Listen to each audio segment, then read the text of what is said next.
Сәлем қыздар, бүгінгі видеода біз осындай варенье мен пирог жасайтын боламыз. Өте дәмді және өте жұмсақ болып шығады. Міндетті түрде жасап көріңіздер. Ендеше кеттік. Ең алдымен 600 грамм ұнымызға 200 грамм сары майымызды салып, теркада үгітеміз. Және осыған 2 жұмыртқамызды салып, миксерлеп аламыз.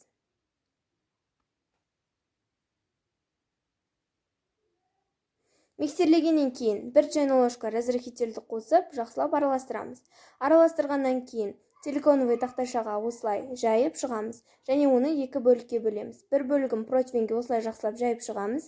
Бетіне 3-4 ас қасық варенье жағып, ал қалған бөлігін жайып, кез келген формада кесіп, пышақпен де кессеңіздер болады. Пирогтың бетіне осылай орналастырып шығамыз. Шет-шетін вилкамен әдемілесеңіздер болады. Және осыны 180 градуста 30-40 минут аралығында пісіресіздер. Өте дәмді болып шығады, жасап көріңіздер. Менің YouTube арнама тіркеліңіздер.